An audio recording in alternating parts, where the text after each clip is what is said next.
Coaching classes के YouTube channel पे आप लोगों का बहुत बहुत स्वागत है। तो आज हम लोग अपनी न्यू जर्नी स्टार्ट करने वाले हैं, क्योंकि आज से हम लोग पढ़ने वाले हैं क्लास 12th और क्लास 12th की फिजिक्स। क्लास 12th की जो फिजिक्स है उसको हम लोग प्रॉपर तरीके से स्टडी करेंगे। क्लास 12th में जैसे स्टूडेंट आते हैं तो क्लास 12th में फिजिक्स सब्जेक्ट बहुत बार हो सकता है स्टूडेंट को बहुत बोरिंग लगे। यदि हम लोग बात करें ना, इस पूरी अपने पास वर्ल्ड के अंदर यदि सबसे ज्यादा कोई आसान सब्जेक्ट है ना जिसको पढ़ने में सबसे ज्यादा मजा आता है, यानी कि एंजॉयमेंट ले लेके उसको स्टडी कर सकते हैं, अपने बाहर के एनवायरनमेंट के एग्जांपल्स को, हर छोटी छोटी चीज को हम लोग कनेक्ट कर सकते हैं, वो सब्जेक्ट कौन सा वाला होता है? Physics subject. यानी सबसे ज्यादा इंटरेस्टिंग सब्जेक्ट जिसको पढ़ने में बहुत शानदार वाली फीलिंग्स आती है, वो सब्जेक्ट कौन सा वाला होता है? फिजिक्स होता है। तो हम लोग बहुत ही मजेदार तरीके से फिजिक्स सब्जेक्ट को डिस्कस करेंगे, छोटी छोटी चीजों को, बेसिक चीजों को अपनी डेली लाइफ से कनेक्ट करेंगे और हर छोटी चीज को अपन लोग आसान बनाने वाले हैं, राइट। तो हम लोग बात करने वाले हैं अपने क्लास 12 और क्लास 12 के फिजिक्स सब्जेक्ट के बारे में। तो अपन लोग सबसे पहले अपने आज का जो अपने पास टॉपिक है, कुछ बेसिक बातें करेंगे हम लोग, और कुछ बेसिक चीजों में अपन लोग सबसे पहले तो अपन लोग आज का जो अपना पास मेन कॉन्सेप्ट रहेगा वो बेसिक फंडामेंटल से रहेगा। इसके बाद वाली जो क्लासें होगी ना, पूरी सब्जेक्ट ही चलेगी, अपने सिलेबस के अकॉर्डिंग चलेगी। वैसे आज भी सब्जेक्ट के बारे में ही डिस्कस करेंगे, लेकिन कुछ बेसिक जो फंडामेंटल जो आप लोगों को पता होना बहुत जरूरी है उनके बारे में डिस्कस करेंगे। तो फर्स्ट ऑफ ऑल अपन लोग फोकस करते हैं अपने सिलेबस के बारे में। तो क्लास 12th में आप लोगों के टोटल 2 बुक का पार्टिसिपेशन होता है, एक तो फिजिक्स फर्स्ट और एक फिजिक्स सेकंड। मैं एनसीईआरटी सिलेबस के अकॉर्डिंग बात कर रहा हूं, राइट। तो इसमें जो आप लोगों का फर्स्ट जो मैटर है ना, फर्स्ट बुक वाला, बुक फर्स्ट, जो बुक फर्स्ट है, उस बुक फर्स्ट में आप लोगों की फिजिक्स की जो ब्रांच है ना, वो ब्रांच है इलेक्ट्रोमैग्नेटिक्स। इलेक्ट्रोमैग्नेटिक आप लोगों की फर्स्ट जो ब्रांच है वो कौन सी वाली है? इलेक्ट्रोमैग्नेटिक। इलेक्ट्रोमैग्नेटिक को हिंदी में बोलते हैं विद्युत चुंबकत्व। विद्युत चुंबकत्व, विद्युत चुंबकत्व। अब ये जो इलेक्ट्रोमैग्नेटिक है ना, इस इलेक्ट्रोमैग्नेटिज्म के अपने पास वापस 2 पार्टिसिपेशन से ये ब्रांच वापस 2 ब्रांच के अंदर पार्टिसिपेट हो रखी है। तो इसमें जो फर्स्ट ब्रांच जो है वो है इलेक्ट्रोस्टैटिक्स, इलेक्ट्रोस्टैटिक्स। और जो सेकंड ब्रांच है वो है इलेक्ट्रोडायनेमिक्स। इलेक्ट्रोडायनेमिक्स। बहुत सारे बच्चे क्लास अटेंड कर रहे होंगे, उन्होंने ये सोचा होगा कि सर तो आए और सर तो यहाँ पर अंग्रेजी में पढ़ाना स्टार्ट हो गया जैसे सर अंग्रेज है, राइट। तो बेटा देखो, मैं एक बात आप लोगों को ना कंप्लीट तरीके से डिस्कस करवा लेता हूँ। आप लोगों को फिजिक्स सब्जेक्ट या फिर साइंस का कोई भी सब्जेक्ट जब स्टडी कर रहे हो ना, और यदि आप लोग क्लास 12 के स्टूडेंट या 11th के स्टूडेंट हो, तो आप लोगों को है ना बेसिकली, यदि आप लोग हिंदी मीडियम के स्टूडेंट है ना, फिर भी आप लोगों को इंग्लिश टर्म पता होनी बहुत जरूरी है। बिकॉज आफ्टर क्लास 12 आप लोग जो भी अपना जो कोर्सेज करोगे ऑन फ्यूचर, वहां पर आप लोगों को जो भी प्रोफेसर्स वगैरह पढ़ाएंगे ना, सब कुछ इंग्लिश मीडियम में पढ़ाने वाला है। और फिर आप लोगों को वहां पर बैठे बैठे ये फीलिंग्स आएगी, वहां पर आप लोग जैसे ही स्टडी करके गए विद्युत चुंबकत्व क्या है, स्थिर विद्युतिकी क्या है, वहां पे टीचर्स बेटा हिंदी में बिल्कुल बात करने वाले नहीं है, वहां पर सारी की सारी चीजें इंग्लिश में होने वाली है। फिर आप लोगों को ये लगेगा हम लोग गलती से यहाँ पर है ना इस इंग्लिश मीडियम वाली क्लास में आगे बैठ गए, हम लोग यहाँ पर गलती से अंग्रेजी वाली जो क्लास है उसके अंदर आगे बैठ गए, ठीक है। तो बेटा प्लीज आप लोग ये फीलिंग मत लेके आना कि सर बहुत सारी चीजें इंग्लिश में लिख रहे हैं, सर अंग्रेजों के जैसे पढ़ा रहे हैं, राइट। मैं आप लोगों को जब आवश्यकता पड़ेगी ना तो मारवाड़ी तक में बोलने वाला हूँ, मारवाड़ी में पढ़ाने वाला हूँ, क्योंकि हम लोग अपने एनवायरमेंट को कभी नहीं छोड़ सकते, राइट। लेकिन जो चीजें जरूरी है ना उन चीजों को पढ़ना बहुत जरूरी है, राइट। तो प्लीज आप लोग है ना ज्यादा घबराने की आवश्यकता नहीं है, चीजों को साथ का साथ हैंडल करते हुए चलो, चीजें आप लोगों को इजीली कनेक्ट हो जाएगी और सबको चीजें आराम से पता चलने लग जाएगी, ठीक है। तो क्लास 12 में जो अपनी बुक फर्स्ट है, बुक फर्स्ट का जो पार्ट है वो क्या है? इलेक्ट्रोमैग्नेटिक, यानी कि विद्युत चुंबकत्व। इसके वापस 2 ब्रांच है, फर्स्ट ब्रांच है इलेक्ट्रोस्टैटिक्स और and the second of electrodynamic. अब आप लोग क्या फोकस कर रहे हैं? इलेक्ट्रोस्टैटिक्स को अपन लोग हिंदी में बोलते हैं स्थिर विद्युतिकी। इसको हिंदी में क्या बोला जाता है? स्थिर विद्युतिकी। और इसको इलेक्ट्रोडायनेमिक्स को बोलते हैं बिजली गति विज्ञान। बिजली गति विज्ञान। बातों को पूरी समझेंगे। स्थिर विद्युतिकी यानी इलेक्ट्रोस्टैटिक्स होती क्या है, इलेक्ट्रोडायनेमिक्स होती क्या है, कंप्लीट तरीके से डिस्कस करेंगे। तो देखो बेटा, जब भी स्टडी करता है ना सिर्फ शब्दों पे जाना है, बात समझ में आ गई? जब भी स्टडी करते हैं शब्दों पे जाना है, यदि शब्द समझ में आ गए ना तो चीजें आप लोगों के लिए बहुत इजी होने वाली है। और फिजिक्स में हर चीज को मैं शब्दों से कनेक्ट करने वाला हूँ, शब्दों से कनेक्ट करेंगे, उन चीजों को इजीली समझेंगे, पूरा फील करने वाले कंप्लीट तरीके से, और चीजें इजीली आप लोगों की क्लियर होती जाएगी। तो आप लोग चेक करना, इलेक्ट्रो, इलेक्ट्रो का मतलब होता है चार्ज, इलेक्ट्रो का क्या मतलब होता है? चार्ज। और स्टैटिक्स, स्टैटिक्स का मतलब होता है एट रेस्ट, यानी कि वो बिल्कुल स्थिर अवस्था में है, यानी एट रेस्ट। ओके, बात को समझना, charge at rest, electro mean charge, statics mean at rest, यानी चार्ज क्या है वो रेस्ट में है। Okay, charge at rest condition के अंदर है, यानी जो आवेश है वो आवेश स्थिर अवस्था के अंदर है। बात को समझना, ये ब्रांच है, फिजिक्स की ब्रांच है स्थिर विद्युतिकी की, लेकिन स्थिर विद्युतिकी की अपने पास इलेक्ट्रो यानी विद्युत चुंबकत्व की वह शाखा जिसके अंतर्गत अपन लोग चार्ज यानी कि आवेश, आवेश के बारे में अध्ययन करते हैं, लेकिन आवेश कौन सी अवस्था में होना चाहिए? यानी कि रेस्ट में, यानी स्थिर अवस्था में होना चाहिए। यानी कि भौतिक विज्ञान की वह शाखा, भौतिक विज्ञान की फिजिक्स की वह शाखा जिसके अंतर्गत आवेश क्या हो, आवेश क्या हो अपने पास में तो स्थिर अवस्था में हो, यानी स्थिर आवेश का क्या किया जाए? अध्ययन किया जाए, तो वह शाखा अपने पास क्या कहलाती है? इलेक्ट्रोस्टैटिक्स यानी कि स्थिर विद्युतिकी कहलाती है। बात समझ में आ रही है अच्छे से? यानी कि जब भी आवेश स्थिर अवस्था में होगा और यदि उसका अध्ययन करेंगे तो भौतिक विज्ञान की फिजिक्स की वो ब्रांच अपने पास क्या कहलाएगी? इलेक्ट्रोस्टैटिक्स। लेकिन यदि ये जो चार्ज है, ये जो आवेश है, वो आवेश क्या करने लग जाए? चलने लग जाए। बात समझ में आ रही है? जब आवेश बिल्कुल कांस्टेंट पड़ा है, एक जगह पे स्थिर पड़ा है, तो वो क्या होगी? इलेक्ट्रोस्टैटिक्स। लेकिन जब आवेश क्या करने लग जाए? मोशन में आ जाए, गति में आ जाए, राइट? यानी कि बात को समझना, इलेक्ट्रो, इलेक्ट्रो का मतलब क्या हुआ? चार्ज। इलेक्ट्रो मींस क्या हो जाएगा अपने पास में? चार्ज। डायनेमिक्स, यानी कि डायनेमिक्स का मतलब क्या हो जाएगा? इन मोशन, यानी आवेश क्या हो जाए? गतिशील अवस्था में आ जाए, आवेश क्या हो जाए? गतिमान अवस्था में आ जाए, तो उस कंडीशन में हम लोग क्या कहने वाले हैं? वो ब्रांच अपने पास क्या कहलाएगी? इलेक्ट्रोडायनेमिक्स।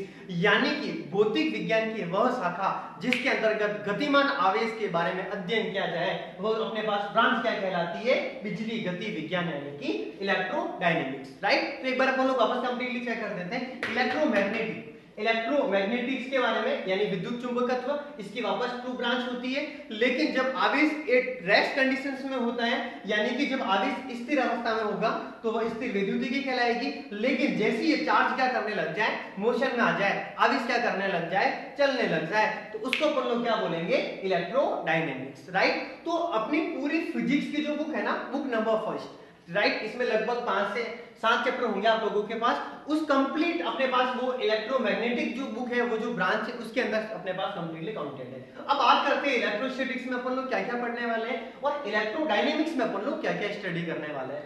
तो इसमें अपन लोग सबसे पहले अपन लोग जो स्टडी करेंगे ना, वो करेंगे आवेश यानी चार्ज के बारे में, चार्ज, राइट?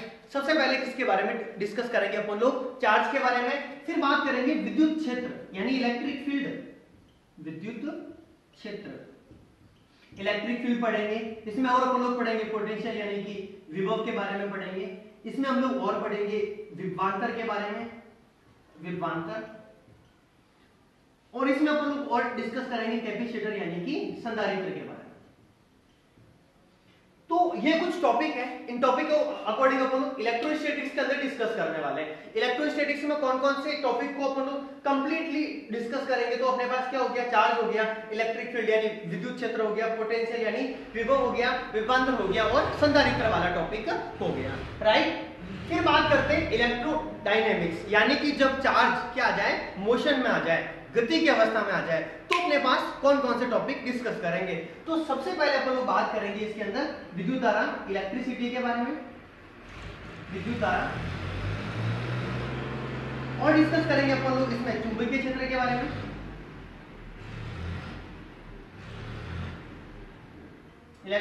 इसमें अपन मैग्नेटिक फील्ड हो गया ये अपने पास। इसमें और डिस्कस करने वाले अपन लोग एसी, अल्टरनेट करंट के बारे में। इसमें और डिस्कस करने वाले हैं विद्युत चुंबकीय प्रेरण, इलेक्ट्रिक मैग्नेटिक इंडक्शन, विद्युत चुंबकीय प्रेरण, विद्युत चुंबकीय प्रेरण। शॉर्टकट में कहें तो अपन लोग बोलेंगे EMI, इलेक्ट्रिक मैग्नेटिक इंडक्शन, यानी विद्युत चुंबकीय प्रेरण। तो ये कुछ छोटी मोटी बातें थी अपने सिर्फ ब्रांचेस के बारे में, कुछ सिर्फ बेसिकली कॉन्सेप्ट था इलेक्ट्रोमैग्नेटिज्म यानी विद्युत चुंबकत्व। इसके 2 पार्टिसिपेशंस है अपने पास, और आप लोग प्लीज है ना एक बार फटाफट इसका स्क्रीनशॉट ले लें, फिर अपन लोग आगे के टॉपिक को डिस्कस करेंगे अच्छे से।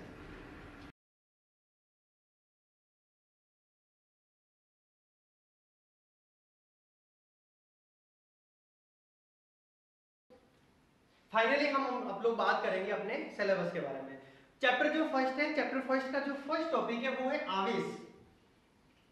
तो बेटा हम लोग पढ़ने वाले हैं सबसे पहले आवेश। आवेश यानी कि चार्ज। आवेश यानी कि चार्ज। तो अपन लोग यहाँ पर आवेश के बारे में पहले इसके अपन लोग इसकी प्रॉपर्टीज पढ़ेंगे। तो देखो अपन लोग सबसे पहले बात करते हैं कि आवेश है क्या है, चार्ज है क्या है, राइट। तो देखो आप लोगों को मैं सबसे पहली बात बता लेता हूं कि किसी भी पदार्थ का जो मूलभूत गुणधर्म है, ये अपने पास एक प्रकार से अपन लोग कहते हैं ना, तो ये अपने पास पदार्थ का एक मूलभूत गुणधर्म है। ये अपने पास क्या है, इसकी एक फंडामेंटल प्रॉपर्टीज है प्रत्येक पदार्थ की। यदि आप लोगों को यदि मैं सीधे तरीके से ये कह दूं तो आप लोग प्लीज ये ध्यान रखो कि इसकी जो सबसे पहली प्रॉपर्टीज है ना, तो वो अपन लोग क्या बोलेंगे, यह अपने पास क्या है, एक मूलभूत गुणधर्म है,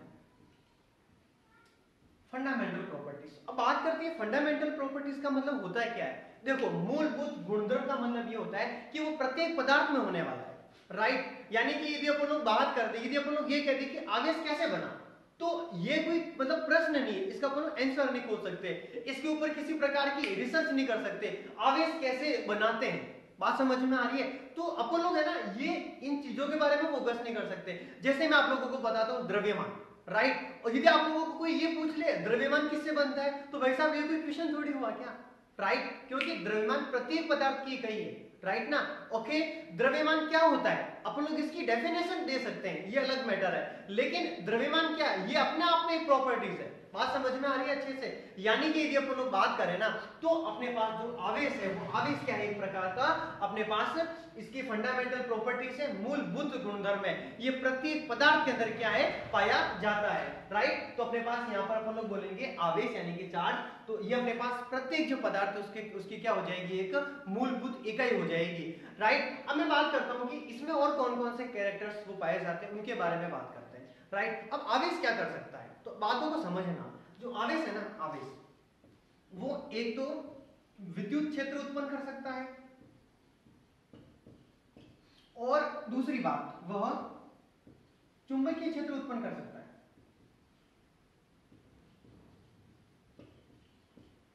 बातों को समझना प्लीज। आवेश क्या कर सकता है, तो आवेश है ना एक तो विद्युत क्षेत्र उत्पन्न कर सकता है, एक वो क्या कर सकता है, चुंबकीय क्षेत्र उत्पन्न कर सकता है। जिस प्रकार से आप लोगों को पता है द्रव्यमान, द्रव्यमान क्या कर सकता है, तो द्रव्यमान क्या कर सकता है, गुरुत्वाकर्षण बल है ना उसको उत्पन्न कर सकता है। यदि द्रव्यमान नहीं होगा तो गुरुत्वाकर्षण बल नहीं होगा, यदि द्रव्यमान होगा तो गुरुत्वाकर्षण बल भी होगा। आप लोगों को पता होगा द्रव्यमान के बारे में, एक बार मैं थोड़ा सा बेसिक कॉन्सेप्ट बता लेता हूं आप लोगों को। आप लोगों ने गुरुत्वाकर्षण का जो नियम है वो पढ़ा होगा, वहां पर गुरुत्वाकर्षण बल होता है, राइट, Fg।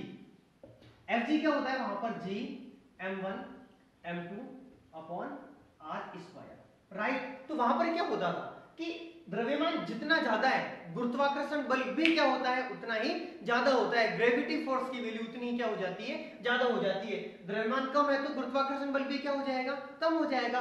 तो जिस प्रकार से द्रव्यमान मूलभूत अपने पास क्या है, उसकी इकाई है, द्रव्यमान एक फंडामेंटल प्रॉपर्टीज है, तो वो क्या कर सकती है, अपने पास गुरुत्वाकर्षण बल को क्या कर सकती है, उत्पन्न कर सकती है, राइट। और दूसरी बात वो गुरुत्वाकर्षण बल को क्या कर सकती है, अनुभव कर सकती है। बात समझ में आ रही है। जैसे अपन लोग अपने में द्रव्यमान है, राइट, ओके, तो द्रव्यमान है इसका मतलब क्या हुआ कि अपने ऊपर गुरुत्वाकर्षण बल कार्य करेगा। अपन लोग जैसे यदि अपन लोगों को ऊपर से यदि नीचे पटक दिया जाए, राइट, तो कभी ऐसा होने वाला है कि अपन लोग शक्तिमान के जैसे उठने लग जाएंगे, हनुमान जी के जैसे उठने लग जाएंगे, राइट ना, ऐसी पॉसिबिलिटी नहीं है ना, क्योंकि उस कंडीशन में निर्वात होना चाहिए, तभी ऐसी कंडीशंस पॉसिबिलिटी होती है। लेकिन मुझे बताओ कभी ऐसा होता है क्या, राइट। तो द्रव्यमान को जैसे फेंका तो क्या हो गया, गुरुत्वाकर्षण बल उत्पन्न हो गया और जैसे ही अपन लोग वहां से गिर रहे हैं तो अपन लोग क्या कर रहे हैं, फील कर रहे हैं कि वाह क्या गुरुत्वाकर्षण बल है, शानदार मजा आ रहा है, राइट ना। तो वहां पर अपन लोगों के पास यदि द्रव्यमान है तो अपन लोग क्या कर सकते हैं, यानी कि यदि द्रव्यमान है तो गुरुत्वाकर्षण बल उत्पन्न कर सकते हैं या फिर क्या कर सकते हैं, उसको अनुभव कर सकते हैं। इसी प्रकार चार्ज के अंदर आते हैं, आवेश के अंदर आते हैं। आवेश में क्या होता है, तो आवेश क्या कर सकता है, विद्युत क्षेत्र और चुंबकीय क्षेत्र दोनों को क्या कर सकता है, तो अपन लोग क्या बोलेंगे, उत्पन्न कर सकता है और उसको क्या कर सकता है, अनुभव कर सकता है। अब आप लोग बैठे बैठे ये सोच रहे होंगे भाई साहब ये कौन सी बात हुई, ये विद्युत क्षेत्र चुंबकीय क्षेत्र किस प्रकार से उत्पन्न हो रहा है। तो देखो इसका भी मैं कॉन्सेप्ट बताता हूं। अपने घर में कोई भी वायर होगा, कोई भी तार होगा, राइट, ओके, उस तार को अपन लोग क्या करेंगे, विद्युत परिपथ से कनेक्ट करेंगे और उस स्विच को ऑन करेंगे। बात समझ में आ गई।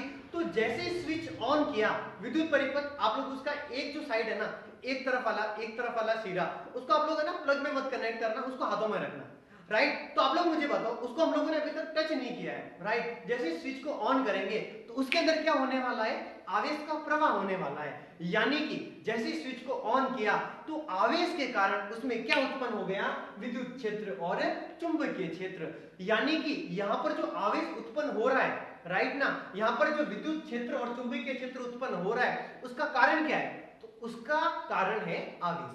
बात समझ में आ गई। तो यानी कि आवेश क्या कर सकता है, विद्युत क्षेत्र और चुंबकीय क्षेत्र को क्या कर सकता है, उत्पन्न कर सकता है। अब आप लोग ये सोच रहे हैं अनुभव कैसे करेंगे, तो अनुभव करने के लिए कुछ ही नहीं करना, आप लोगों को परिपथ को ऑन करना है, जाकर के जो वायर है जहां से उसका फेज, उसका तार बिल्कुल क्या अपन लोग ये कह सकते हैं कंप्लीट तरीके से ढका हुआ नहीं जो वायर है उसको जाकर के स्पर्श करना है, टच करना है। और टच करके आप लोगों को फीलिंग आएगी शानदार वाली, खतरनाक वाली, और आप लोग बिना गाने के, बिना डीजे के आप लोग क्या करने लग जाओगे, डांस करने लग जाओगे। यानी कि आप लोगों के अंदर क्या आ चुकी है, फीलिंग्स आ चुकी है। बात समझ में आ गई अच्छे से, राइट। तो यानी जो आवेश है ना, आवेश वो क्या कर सकता है, तो अपन लोग क्या करेंगे, वह विद्युत क्षेत्र और क्या कर सकता है, चुंबकीय क्षेत्र को क्या कर सकता है, उत्पन्न कर सकता है और क्या कर सकता है, उसका अनुभव कर सकता है। तो चलो बात कर रहे थे अपन लोग आवेश की प्रॉपर्टीज के बारे में। तो आवेश की पहली प्रॉपर्टीज, राइट, वो क्या है, ये इसका क्या है, मूलभूत गुणधर्म है। ये प्रत्येक पदार्थ की अपने पास क्या है, मूलभूत गुणधर्म है, फंडामेंटल प्रॉपर्टीज ऑफ मैटर। प्रत्येक पदार्थ का क्या है, मूलभूत गुणधर्म। दूसरा क्या हो जाएगा अपने पास, ये विद्युत क्षेत्र और चुंबकीय क्षेत्र को क्या कर सकता है, उत्पन्न कर सकता है और क्या कर सकता है, उसका अनुभव कर सकता है। चलो इसके आगे बढ़ते हैं, आवेश के प्रकार। आवेश के प्रकार, ये बहुत इजी चीज है, आप लोगों को बहुत अच्छे से पता है। आवेश के दो प्रकार होते हैं, एक होता है धनावेश पॉजिटिव, दूसरा होता है ऋणावेश। इसको अपन लोग क्या बोलेंगे, नेगेटिव।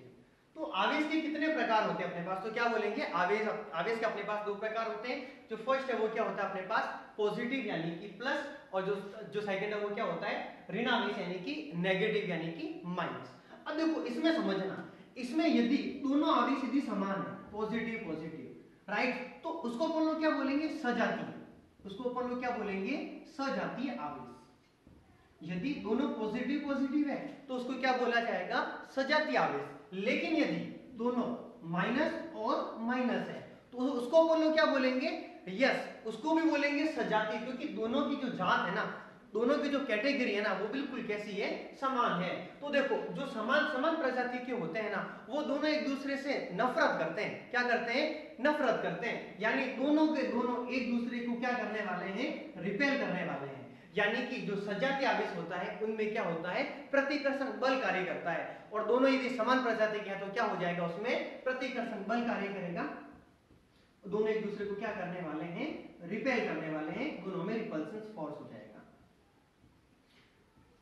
राइट। तो चलो बात करते हैं, पॉजिटिव पॉजिटिव के बीच में क्या होगा, रिपेल होगा, प्रतिकर्षण होगा। इसी प्रकार से नेगेटिव और नेगेटिव, ये इन दोनों के बीच में भी क्या होने वाला है, प्रतिकर्षण होने वाला है, राइट। लेकिन यहां फोकस करना, यदि विजातीय आवेश हो जाए तो विजातीय, अब विजातीय से क्या मतलब हुआ कि एक तो पॉजिटिव हो गया और एक कौन सा वाला हो गया, नेगेटिव हो गया। तो इन दोनों में होने वाला है आकर्षण यानी अट्रैक्शन, दोनों एक दूसरे को अट्रैक्ट करेंगे, राइट। तो अपने पास तीसरी प्रॉपर्टी कौन सी हुई, आवेश के प्रकार। आवेश के कितने प्रकार होते हैं, टोटल 2 प्रकार होते हैं। पहला होता है धनावेश, दूसरा कौन सा होता है, ऋणावेश होता है। अब धनावेश और धनावेश दोनों समान जाति के हैं, दोनों एक दूसरे को क्या करेंगे, रिपेल करेंगे, दोनों में प्रतिकर्षण होगा। नेगेटिव और नेगेटिव दोनों में भी क्या होने वाला है, प्रतिकर्षण होने वाला है। लेकिन यदि विजातीय हो जाए तो विपरीत आवेशों के बीच में क्या होता है, हमेशा आकर्षण बल पाया जाता है। आप लोग प्लीज एक बार इसका स्क्रीनशॉट ले लें, फिर आगे की प्रॉपर्टीज को अपन लोग डिस्कस करेंगे।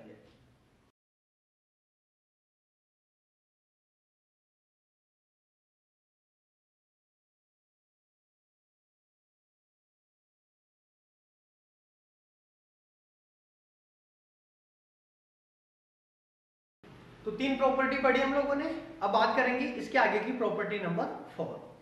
प्रॉपर्टी नंबर 4, प्रॉपर्टी नंबर 4 है अपने पास आवेश की संकल्पना। आवेश की संकल्पना यानी कि कॉन्सेप्ट ऑफ चार्ज।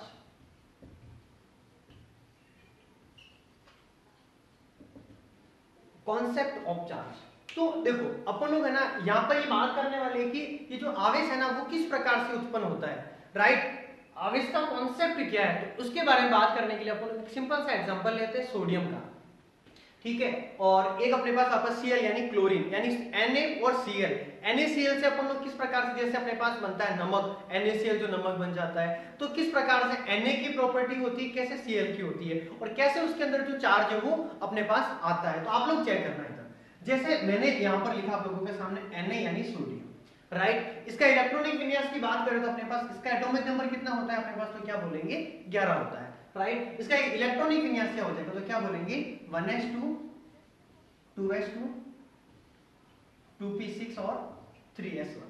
इसके बाइटम फोर्स में सिर्फ कितना इलेक्ट्रॉन है अपने पास, एक इलेक्ट्रॉन है, राइट। अब मुझे आप लोग है ना अपन लोगों को ये समझना है, इसमें थोड़ा सा केमिस्ट्री के अकॉर्डिंग डिस्कस करते हैं। इस Na को स्थायी होना है, और स्थायी होने के लिए दो चीजें होती है, या तो इलेक्ट्रॉन का क्या करेगा वो त्याग करेगा, या इलेक्ट्रॉन को वो क्या करेगा ग्रहण करेगा, राइट। तो देखो यहाँ पर 3s1 इसके पास एक इलेक्ट्रॉन एक्स्ट्रा है, तो एक इलेक्ट्रॉन का क्या कर देगा, त्याग कर देगा। तो आप लोग चेक करना इधर फटाफट, ये जैसे क्या करने वाला है, एक इलेक्ट्रॉन का त्याग करेगा, इसने इलेक्ट्रॉन का क्या कर दिया है, त्याग कर दिया है। तो जैसे इलेक्ट्रॉन का त्याग करेगा तो इसके ऊपर चार्ज कौन सा वाला आ जाएगा, पॉजिटिव यानी धनावेश आ जाएगा, राइट। तो आप लोग मुझे प्लीज आप लोग यहाँ पर इस बात को समझना, यहाँ पर इलेक्ट्रॉन का क्या हो रहा है, दान हो रहा है। इलेक्ट्रॉन का जैसे ही दान हुआ तो इसके ऊपर चार्ज कौन सा वाला आ गया, धनावेश आ गया, यानी कि यहाँ पर क्या हो रहा है, इलेक्ट्रॉन का दान हो रहा है। और इलेक्ट्रॉन के दान से आवेश कौन सा आ रहा है, तो क्या बोलेंगे अपन लोग, क्या हो जाएगा, धनावेश हो जाएगा। यानी यहां पर एक चीज क्लियर हो चुकी है कि इलेक्ट्रॉन के दान से कौन सा आवेश उत्पन्न हो जाएगा, तो धनावेश उत्पन्न हो जाएगा।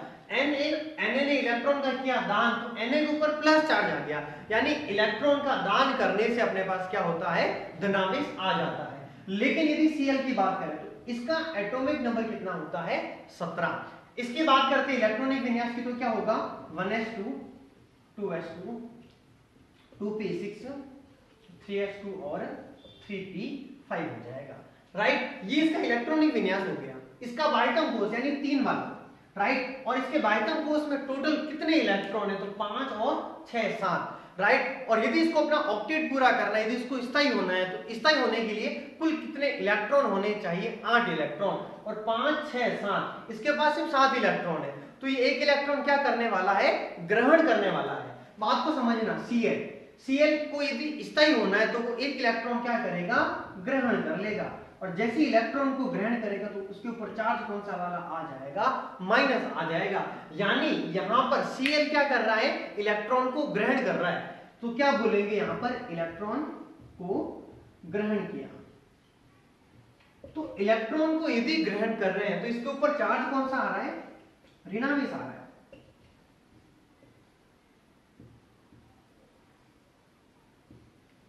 राइट।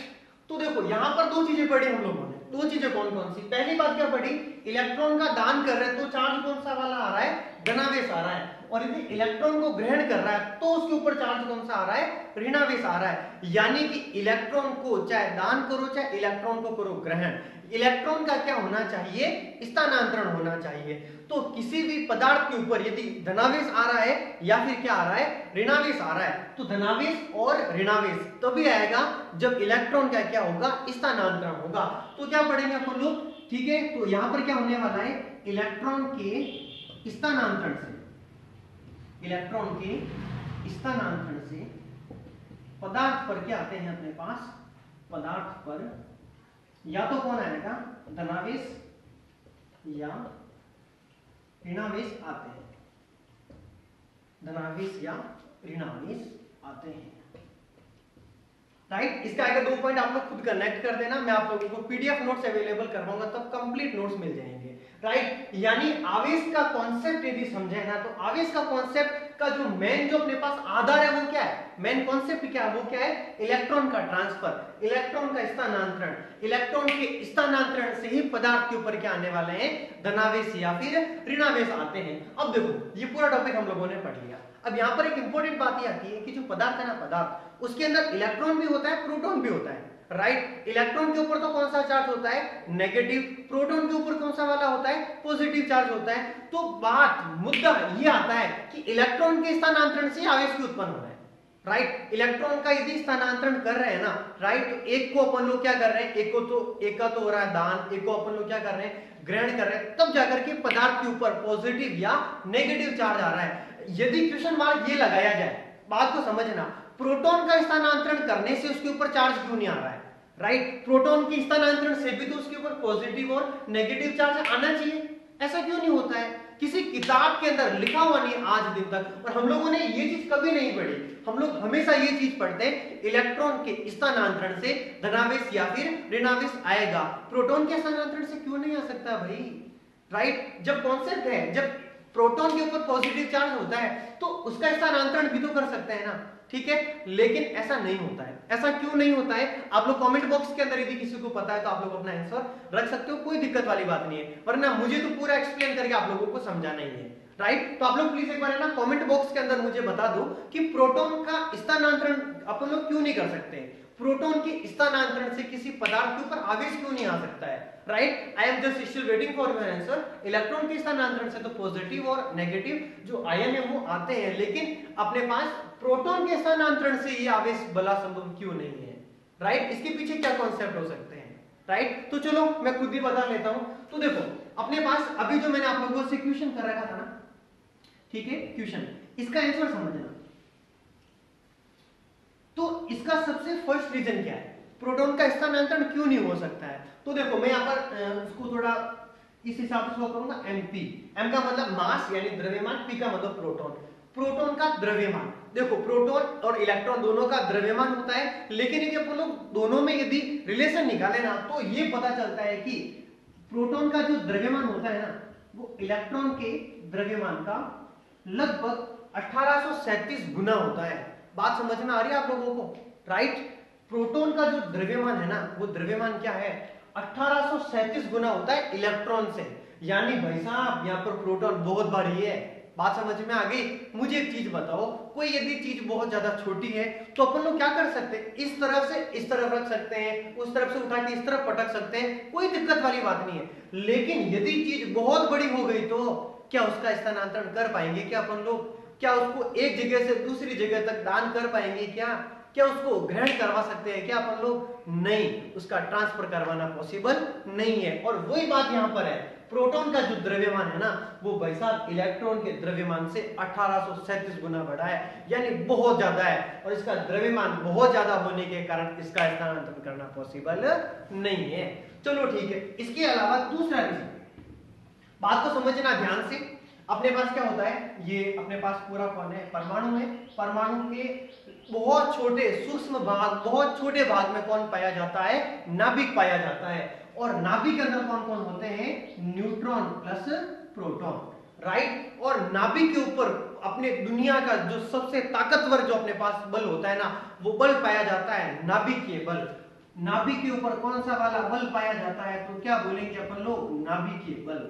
और नाभिकीय बल क्या करता है, प्रोटॉन। अब जब ये वो दुनिया का सबसे बड़ा सबसे ताकतवर बंद है जिसकी परास सबसे कम है, लेकिन उसका जो अपने पास पावर है ना, उसका जो बल है ना, उसका जो मान है ना, वो क्या है, पूरी दुनिया में सबसे ज्यादा है। अब वो जो नाभिकीय बल है वो क्या करता है, प्रोटॉन को खींच के रखता है, प्रोटॉन को पकड़ के रखता है, वो प्रोटॉन को छोड़ने वाला नहीं है। और जब वो प्रोटॉन को छोड़ेगा ही नहीं तो क्या प्रोटॉन अपना स्थान छोड़ करके अपने क्रिस्टल से बाहर निकल सकता है क्या, पॉसिबल ही नहीं है, उसको हवा ही नहीं लगने वाली, वो नाभिक के अंदर से ही बाहर नहीं निकल सकता, क्रिस्टल से बाहर निकलना तो बहुत मुश्किल काम है। बात समझ में आ रही है अच्छे से, यस, यानी अपने पास उसमें नाभिकीय बल पाया जाता है, इसी कारण उसका बाहर निकलना पॉसिबल नहीं है।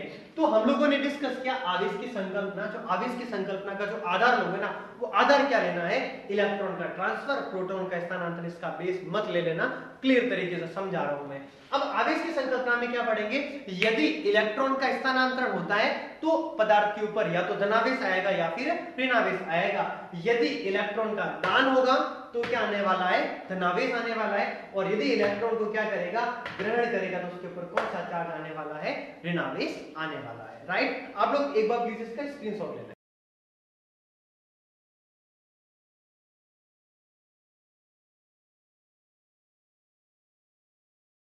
अब बात करते हैं आवेश के मात्रा के बारे में, unit of charge, unit of charge.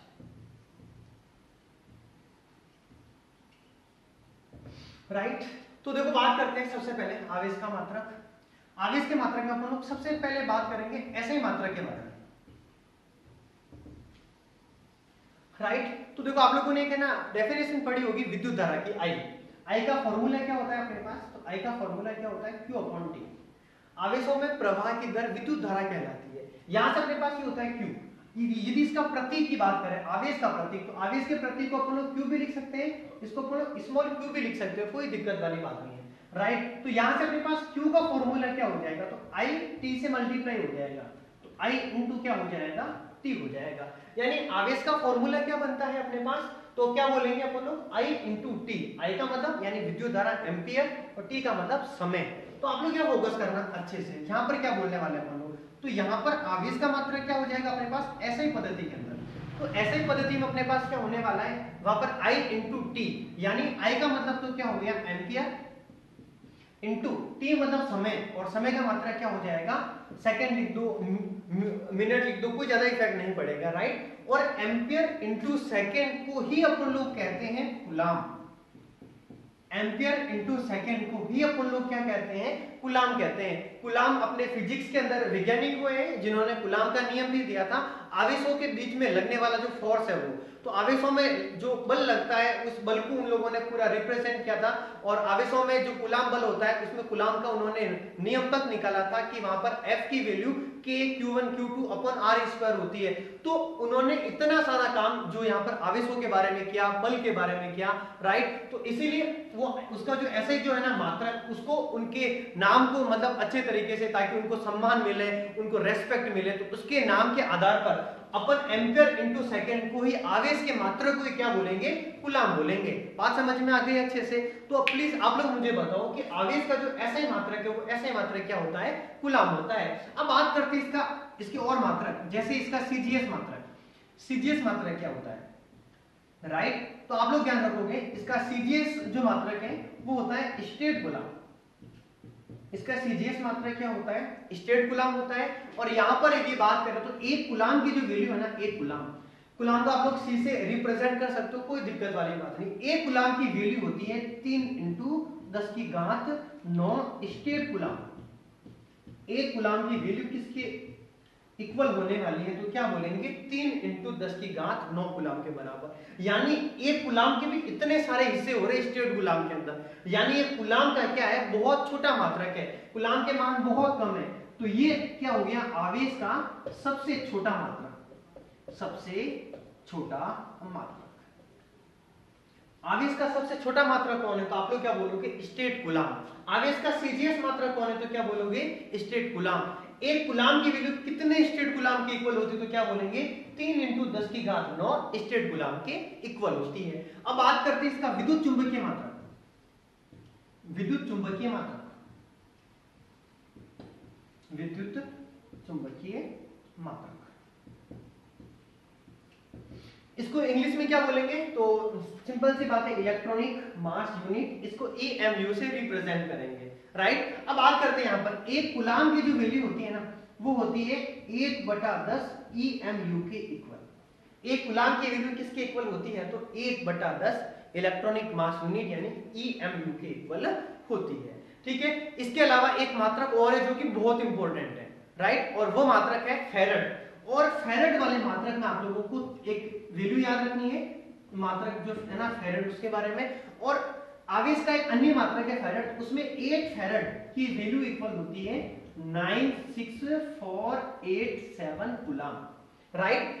बहुत इंपॉर्टेंट है, कंपटीशन एग्जाम व्यू से तो और बहुत ज्यादा इंपॉर्टेंट हो जाता है। यहाँ पर हर छोटी छोटी बेसिक कॉन्सेप्ट को याद करना है, क्योंकि ये सारी चीजें तो आप लोगों को याद करनी पड़ेगी, राइट। तो देखो आवेश का एक मात्रक है फेरेड, उसमें 1 फेरेड की वैल्यू कितने कूलाम के इक्वल? तो क्या बोलेंगे? 96487 कूलाम। आप लोग चाहो तो इसको लगभग, क्योंकि जब अपन लोग न्यूमेरिकल क्वेश्चन सॉल्व करेंगे ना, तो इस टर्म से कैलकुलेशन को सॉल्व करना थोड़ा कॉम्प्लिकेटेड होता है, तो आप लोग इसकी लगभग वैल्यू याद रख सकते हो 96500 कूलाम, राइट। और ये अपने पास आप लोग चेक कर सकते हो, अपने पास 1 फेरेड में इतने सारे कूलाम होते हैं, यानी ये कूलाम का कौन सा मात्रक है? तो ये कूलाम का, ये आवेश का सबसे बड़ा मात्रक है, ये आवेश का सबसे बड़ा मात्रक है, राइट। तो आप लोग प्लीज एक बार चेक करें, आवेश का ऐसे मात्रक क्या हुआ अपने पास? तो आवेश इसका ऐसे मात्रक क्या हो जाएगा? कूलाम। इसका CGS मात्रक क्या हो जाएगा? State coulomb. विद्युत चुंबकीय जो मात्रक है वो कौन है अपने पास? EMU। एक कूलाम की वैल्यू स्टेट कूलाम में कितनी होती है? तो 3 × 10⁹ हो जाएगी। एक कूलाम की वैल्यू EMU में कितनी होती है? तो क्या बोलेंगे? एक कूलाम अपने पास 1/10 EMU के इक्वल हो जाएगा। एक मात्रक हो रहा है फेरेड, और एक फेरेड की वैल्यू किसके इक्वल हो जाएगी? 96487। ये सारी वैल्यूज हैं, प्लीज आप लोग इनके रट्टे मार देना, राइट, क्योंकि ये सारी चीजें बाय कॉन्सेप्ट है और इनको तो याद करनी ही पड़ेगी, ठीक है। आप लोग प्लीज एक बार इसका स्क्रीनशॉट ले लें।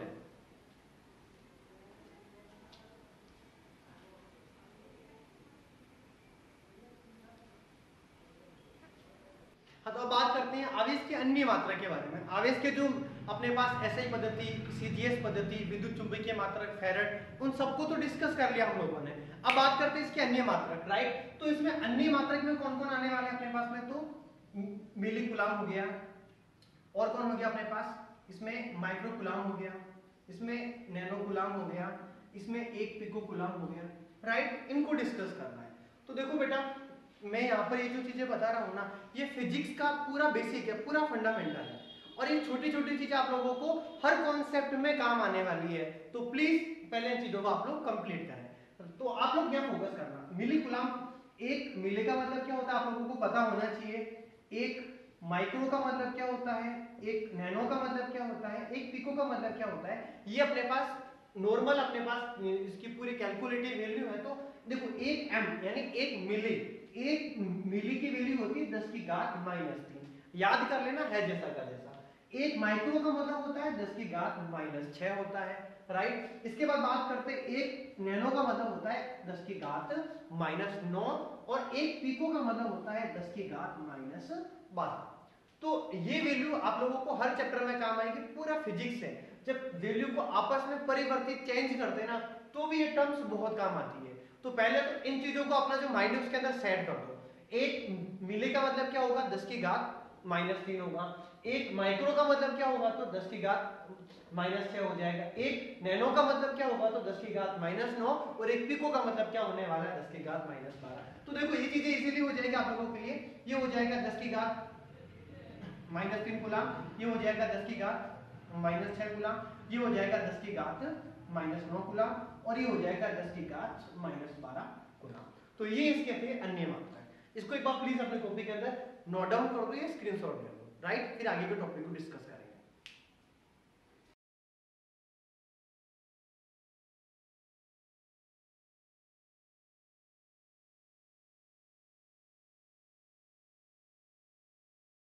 आवेशों के जो गुणधर्म चल रहे थे, उसका नेक्स्ट पॉइंट है अपने पास, पॉइंट नंबर 6, आवेशों की योज्यता का नियम। इसको आप लोग योज्यता का नियम भी कह सकते हो, योग का नियम भी कह सकते हो, राइट। तो चलो इसके ऊपर बात करते हैं। तो इसमें क्या बात करने वाले सुन लेना। यदि कोई निकाय है और उस निकाय के अंदर दो या दो से अधिक आवेश है, जैसे आप लोग ये समझ लें कि जैसे Q1, Q2, Q3, Q4 दो या दो से अधिक आवेश हो गए, तो उसमें उस जो निकाय यदि उसका कुल आवेश पता करना है तो कुल आवेश क्या होगा, तो ध्यान रखना यहाँ पर निकाय का जो कुल आवेश होगा ना वो सभी आवेशों के बीज गणितीय योग के बराबर होने वाला है। उन सबके अपने पास क्या होने वाला है, उसके अलजेब्रिक एडिशन के इक्वल होने वाला है, सभी के बीज गणितीय योग के बराबर होने वाला है। राइट, तो एक बार आप लोग इसकी मतलब जो परिभाषा को चेक कर दो। यदि किसी निकाय में यदि किसी निकाय में दो या दो से अधिक आवेश स्थित हो तो निकाय का कुल आवेश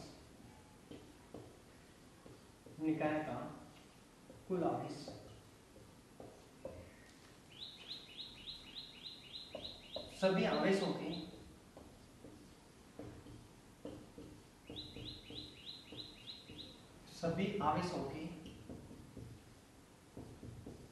बीज गणितीय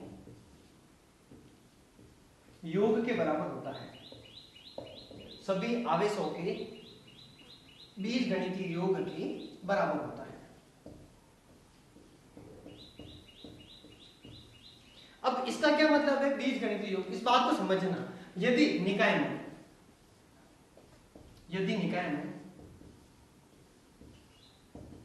Q1, Q2 अप टू शून्य Qn आवेश प्रेजेंट है, तो निकाय का कुल आवेश का मान कितना हो जाएगा, चेक करना आप लोग, है ना। कुल आवेश,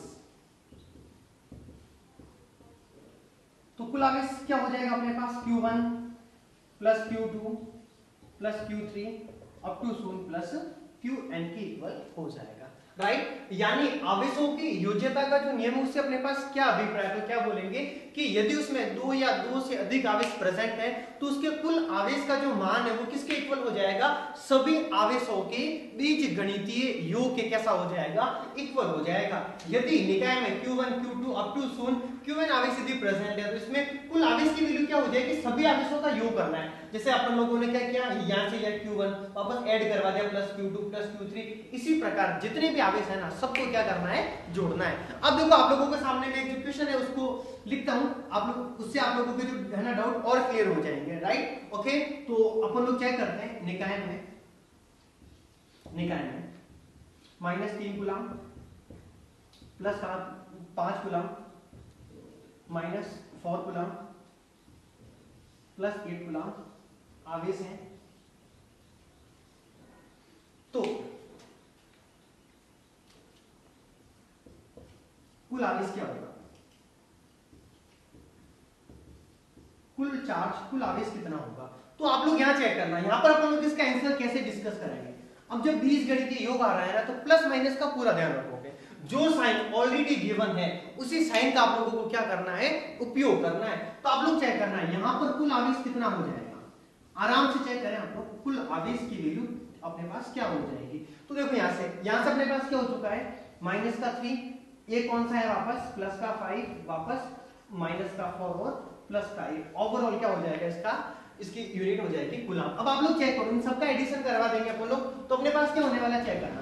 -3 और +5 कितना हो जाएगा अपने पास, प्लस का 2, -4 प्लस 8 कितना हो जाएगा, +4 हो जाएगा कूलम।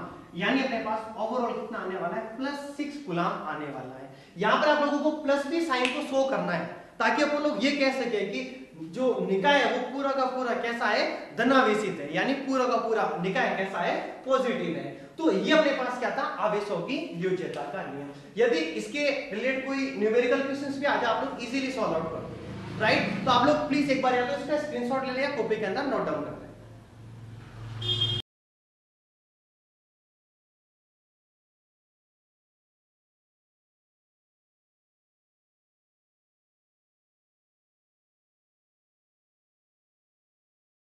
हाँ, तो अपना अगला टॉपिक है आवेश का क्वांटीकरण। आवेश का क्वांटीकरण बहुत इंपॉर्टेंट टॉपिक है और इसकी हर चीज को आप लोगों को बहुत अच्छे से समझना है, राइट। तो एक एक चीज को आप लोग प्लीज हैंडल करते जाना, चीजों को समझते हुए जाना। एग्जाम बेसिस के लिए इक्वेशंस बहुत इंपॉर्टेंट है, प्लीज अच्छे से अटेंशन करना। तो देखो सबसे पहले यहाँ फोकस करते हैं आवेश का क्वांटिकरण। इससे क्या तात्पर्य, इसका मैं आप लोगों को पहले प्रैक्टिकली एग्जांपल लेता हूँ, फिर अपन लोग टॉपिक के ऊपर डिस्कस करेंगे, ठीक है। जैसे इमेजिन है ना, मैं मार्केट जाता हूँ और मार्केट जाता हूँ और जैसे मुझे फुटबॉल परचेज करनी है, मुझे फुटबॉल खरीदनी है, मुझे फुटबॉल खेलने का बहुत शौक है, इमेजिन है ना, और मुझे मार्केट से फुटबॉल खरीदनी है। मैं किसी दुकान पर गया तो मैं दुकान वाले को जाके क्या बोल सकता हूँ कि मुझे 1 फुटबॉल चाहिए, 2 फुटबॉल चाहिए, 3 फुटबॉल चाहिए। यदि मैं जाकर के इनको यदि ऐसा बोलता हूँ कि है ना मुझे 1.5 फुटबॉल चाहिए, 1.5 फुटबॉल दीजिए मुझे 2.5 फुटबॉल चाहिए, तो दुकान वाले को क्या लगेगा पता है, ये आदमी पागल हो गया है, ठीक है, इसका खोपड़ा काम नहीं कर रहा है, राइट ना। तो बातों को समझना। अब जब बात फुटबॉल की हो रही है तो मैं वहां पर क्या चीज बोलने वाला हूं, या तो 1 या 2 फुटबॉल या 3 फुटबॉल या 4 फुटबॉल, यानी उनकी वैल्यू क्या आ रही है, बिल्कुल एग्जैक्ट एक पूर्ण संख्या में आ रही है, यानी एक निश्चित क्रम में आ रही है, एक विविध पैकेट्स के रूप में आ रही है। ऐसा नहीं कि अपन हर कुछ कह सकते हैं 1.1 फुटबॉल दीजिए, नॉट एक्सेप्टेड, 1.2 फुटबॉल दीजिए, नहीं देगा वो आप लोगों को। बात समझ में आ रही है ना। मार्केट में गए अपन लोगों ने, जैसे हमें फोन परचेज करना है तो अपन लोग शॉप वाले को जाके क्या बोलेंगे, हमें 1 फोन चाहिए, 2 फोन चाहिए, 3 फोन चाहिए, राइट ना। या फिर अपन लोग जाके उसको ऐसा कहेंगे 1.5 फोन देना मुझे, राइट, मुझे 1.5 जो फोन है वो चाहिए, नहीं देने वाला है। वो जो चीजें हो रही है ना वो एक फिक्स ऑर्डर में क्या हो रही है, सेट हो रही है कंप्लीट तरीके से। यानी कि यहां पर भी जो बात करेंगे ना, इसी का मतलब क्वांटीकरण होता है। जो चीजें होती है वो क्या करती है, सभी वैल्यूज को एक्सेप्ट नहीं करती है, फिक्स्ड वैल्यू को एक्सेप्ट करती है। क्वांटीकरण का तात्पर्य क्या है अपने पास में, फिक्स्ड वैल्यू, फिक्स्ड वैल्यू को ही वो एक्सेप्ट करेगी, राइट ना, हर किसी वैल्यू को एक्सेप्ट करने वाली नहीं है। अब आवेश में समझना क्या बोलेंगे अपन लोग। तो आवेश अपने पास जो है ना, आवेश के अंदर क्या होता है बात को समझना ध्यान से। जो आवेश है, आवेश भी एक प्रकार की क्वांटीकृत राशि है, एक प्रकार का उसमें भी क्वांटीकरण होता है। यदि अपन लोग बोले, जैसे अभी मैंने समझाया था, इलेक्ट्रॉनों का दान कर सकते हैं, इलेक्ट्रॉन को क्या कर सकते हैं, ग्रहण कर सकते हैं। तो आवेश को जब भी इलेक्ट्रॉन का दान करेंगे, इलेक्ट्रॉन को करेंगे ग्रहण, तो उसका ऑर्डर भी फिक्स है, या तो 1 इलेक्ट्रॉन ग्रहण करेंगे या 2 इलेक्ट्रॉन करेंगे। बात को समझना। जैसे ये मेरे पास कोई पात्र है, राइट, और क्या करना है, मुझे इसको इलेक्ट्रॉन का दान कराना है, राइट, ओके, इलेक्ट्रॉन का क्या कराना है, दान कराना है। तो आप लोग मुझे बताना, मैंने जैसे इमेजिन कि मैंने 1 इलेक्ट्रॉन का क्या कर दिया, दान कर दिया, तो 1 इलेक्ट्रॉन मैंने उसको दे दिया। मुझे 2 इलेक्ट्रॉन का करना है, तो मैं क्या लिखने वाला हूं, 2 इलेक्ट्रॉन का दान, तो इसके ऊपर 2 पॉजिटिव साइन आ जाएगा, राइट। यदि 3 इलेक्ट्रॉन का दान करना है तो अपने पास क्या आने वाला है, 3 इलेक्ट्रॉन, उसके आगे पॉजिटिव साइन आ जाएगा। लेकिन यदि इलेक्ट्रॉन को वो क्या कर रहा है, राइट, इलेक्ट्रॉन का कर रहा है दान, यदि इलेक्ट्रॉन कर रहा है ग्रहण, तो उसके ऊपर कौन सा चार्ज आ जाएगा, नेगेटिव साइन आ जाएगा। यदि वो 1 इलेक्ट्रॉन को क्या कर रहा है, यहां से इलेक्ट्रॉन का हो रहा है दान, राइट, यदि इलेक्ट्रॉन को कर रहा है ग्रहण, तो उसके ऊपर क्या चार्ज आने वाला है, 2 इलेक्ट्रॉन को करेगा तो क्या हो जाएगा, -2 इलेक्ट्रॉन, 3 को करेगा तो क्या हो जाएगा, 3 इलेक्ट्रॉन हो जाएंगे। लेकिन अब बात को समझना ध्यान से, मैं क्या कहना चाह रहा हूं। यदि ये बात कहे ना कि ये इलेक्ट्रॉन का दान कर रहा है और ये 1.5 इलेक्ट्रॉन का वो दान कर रहा है, तो ये वैल्यू एक्सेप्ट नहीं होगी इसके अंदर। यदि वैल्यू एक्सेप्ट करानी है ना, तो 1 इलेक्ट्रॉन, 2 इलेक्ट्रॉन, 3 इलेक्ट्रॉन या तो अपने पास फिक्स कंडीशंस में होने चाहिए, फिक्स वैल्यू में होने चाहिए। ऐसा नहीं कि 1.5 इलेक्ट्रॉन दान हो जाएगा, आवेश का कोई जो छोटा टुकड़ा है उसका दान कर दोगे ना, इस चीज को एक्सेप्ट नहीं करोगे। बात समझ में आ गई ना। और यही उसके क्वांटीकरण को स्पष्ट करती है। जब तक चीजों को फील नहीं करोगे ना, तब तक आप लोगों को चीजें समझ में नहीं आएगी। अब बात करते हैं लैंग्वेज वाली, कि हमें लैंग्वेज किस प्रकार से एडजस्ट करनी है। तो आप लोग चेक करना एक बार, ये वाली बात समझ में आ गई ना सबको। यदि हमें इलेक्ट्रॉन को क्या करना है, तो यदि इलेक्ट्रॉन का दान हो रहा है तो भी 1 इलेक्ट्रॉन, 2 इलेक्ट्रॉन, 3 इलेक्ट्रॉन इस कंडीशंस के अंदर, राइट। और यदि इलेक्ट्रॉन को यदि ग्रहण किया जा रहा है तो भी 1 इलेक्ट्रॉन, 2 इलेक्ट्रॉन। ऐसा नहीं है कि 1.1 इलेक्ट्रॉन, 1.2 इलेक्ट्रॉन, ठीक है, ओके, मौज कर लोगे ऐसे शानदार वाली, ठीक है ना। तो देखो इसमें अपन लोग यदि वो चेक कर तो क्या हो सकता है, +n इलेक्ट्रॉन हो सकते हैं, इसमें क्या हो सकते हैं, -n इलेक्ट्रॉन हो सकते हैं। दोनों को यदि अपन लोग ऐड कर देंगे तो क्या हो सकता है, +-n इलेक्ट्रॉन हो सकता है, राइट। तो आवेश की जो वैल्यू होती है ना, वो आवेश की जो वैल्यू अपने पास क्या होती है, आवेश का मान +-n इलेक्ट्रॉन। और जहां पर n का मतलब क्या है, पूर्ण गुणज, पूर्ण संख्या में इसकी वैल्यू आएगी, पूर्ण संख्या में, राइट। अब आप लोग ये मत कहना कि सर n की वैल्यू 0, राइट। यदि n की वैल्यू रखोगे 0, इलेक्ट्रॉन के ऊपर कोई चार्ज ही नहीं है, कोई चार्ज नहीं है, तो आवेश का मान वैसे ही 0 हो गया। तो इसमें तो किसी प्रकार का लोड नहीं है। इलेक्ट्रॉन का मतलब इलेक्ट्रॉन के ऊपर आवेश, और इलेक्ट्रॉन के ऊपर आवेश कितना होता है, तो 1.6 into 10 to the power -19 coulomb, right. Okay, तो बात को समझे, आवेश कौन कौन सी वैल्यू को एक्सेप्ट कर सकता है, तो अपन लोग क्या बोलेंगे, प्लस माइनस n इलेक्ट्रॉन। अब यदि n की वैल्यू 1 है अपने पास, तो अपन लोग क्या बोलेंगे, चेक करना, plus minus 1.6 into 10 to the power -19 coulomb. और यदि इसके बाद या तो एक के बाद सीधा 2 आएगा, 1.1, 1.2, 1.3, बीच वाली कोई वैल्यू एक्सेप्ट नहीं करनी है। तो इसके बाद क्या लिख सकते हैं अपन लोग, प्लस माइनस वापस 2 इंटू, यहां पर 1 लिख देंगे तो भी चलेगा, 2 into 1.6 into 10 to the power -19 coulomb. Yes, इस चीज को ये एक्सेप्ट करेगा और ये क्वांटीकरण को शो ऑफ करेगा। और क्या कह सकते हैं अपन लोग, प्लस माइनस आगे वापस 3 into 1.6 into 10 to the power -96 आ रहा है तो भी सही है। और यदि plus minus n into 1.6 into 10 to the power -19 coulomb है तो भी एग्जैक्ट है। तो आवेश के क्वांटीकरण का क्या मतलब हुआ, बात को समझे।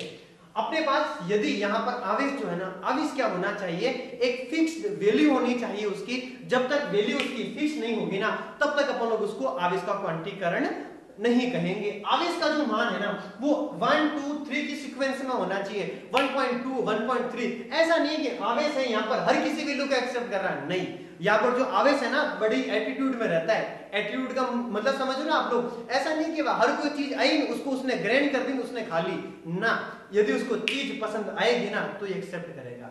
और चीज उसको पसंद कब आएगी, जब वो n की जो कैटेगरी के अंदर आने वाली है, उसकी पूर्ण गुणज में आने वाली है, तभी वो उस चीज को एक्सेप्ट करेगा। वरना कह देगा ना भाई साहब ना, ये वैल्यू हमें पसंद नहीं है और इसको हम लोग एक्सेप्ट नहीं करेंगे।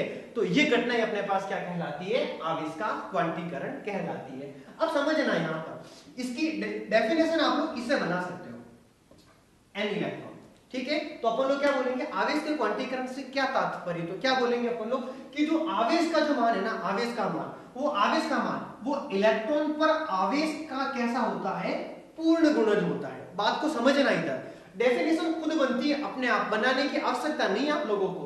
तो क्या बोलोगे, मैं उस तरफ का थोड़ा साफ कर लेता हूं, राइट। ओके, अपन लोग इस तरफ पूरी बात करेंगे अपने हिंदी लैंग्वेज के बारे में, पूरी डेफिनेशन शो करूंगा मैं आप लोगों के सामने, राइट। तो आप लोग चेक करना है आवेश के क्वांटीकरण से क्या तात्पर्य है।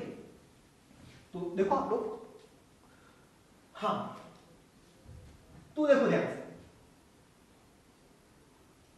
आवेश जो होता है ना, आवेश वो क्या करता है, इलेक्ट्रॉन पर आवेश का, इलेक्ट्रॉन पर आवेश का पूर्ण गुणज होता है। ये भी कह सकते हैं किसी भी वस्तु पर आवेश, किसी भी वस्तु पर आवेश, इलेक्ट्रॉन पर आवेश का कैसा होता है, पूर्ण गुणज होता है।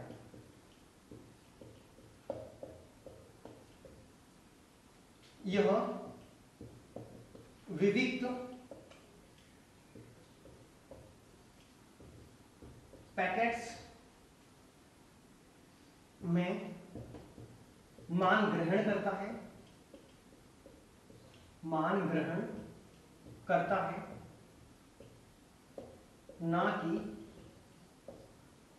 अनवरत रूप से, ना कि अनवरत रूप से, राइट। तो देखो ध्यान से, आवेश के क्वांटीकरण से क्या तात्पर्य, तो किसी भी वस्तु के ऊपर जो आवेश का मान होता है ना, उस आवेश का मान इलेक्ट्रॉन पर जो आवेश का कैसा होता है, पूर्ण गुणज होता है। आवेश एक फिक्स वैल्यू को ही एक्सेप्ट करता है, विविक्त पैकेट्स के जो मान, विविक्त बंडल के मान को ही क्या करता है, ग्रहण करता है, ना कि अनवरत रूप से। अनवरत का मतलब हर किसी को, ना कि अनवरत रूप से किसी भी मान को एक्सेप्ट कर देगा, राइट। तो इस घटना को ही अपन लोग क्या कहते हैं, आवेश का क्वांटीकरण कहते हैं, आवेश का क्वांटीकरण कहेंगे। जो क्वांटीकरण में अपन लोग पढ़ते हैं कि जो क्वांटीकरण वाली चीज होती है ना, उसमें यदि किसी पदार्थ का जो सबसे छोटा मान होता है ना, वो कहलाता है क्वांटा। यदि कोई राशि क्वांटीकृत राशि है और यदि उसका कोई सबसे छोटा मान है, तो वो कहलाता है क्वांटा। और यहां पर जो सबसे छोटा मान होने वाला है ना, n की वैल्यू को रखेंगे 1 और 1 क्या हो जाएगा, उसका क्वांटा हो जाएगा। तो आप लोग फोकस करना, आवेश का क्वांटा क्या है, आवेश का क्वांटा, आवेश का क्वांटा क्या होगा अपने पास, तो क्या बोलेंगे अपन लोग, plus minus only electron, electron पर आवेश plus minus 1.6 into 10 to the power minus 19 coulomb. एक इलेक्ट्रॉन के ऊपर जो आवेश होगा ना, उस एक इलेक्ट्रॉन के ऊपर आवेश ही क्या कहलाता है अपने पास, तो अपन लोग क्या बोलेंगे, आवेश का क्वांटा कहलाता है, राइट। तो ये पूरा टॉपिक डिस्कस किया अपन लोगों ने आवेश के क्वांटीकरण से संबंधित, ठीक है। इसको हम लोगों ने बेसिक कॉन्सेप्ट भी समझे, इसका थिंक कॉन्सेप्ट भी समझा हम लोगों ने, प्रैक्टिकल एग्जांपल तक समझा, और फिर हम लोगों ने इसको बाय डेफिनेशंस के एग्जाम यदि क्वेश्चन आ जाए तो उसको लिखना कैसे है, वो सारी की सारी बातें हम लोगों ने समझी। आप लोग एक बार या तो इसका स्क्रीनशॉट ले लें, कॉपी के अंदर नोट डाउन कर दें प्लीज, है ना। Okay, fast note please.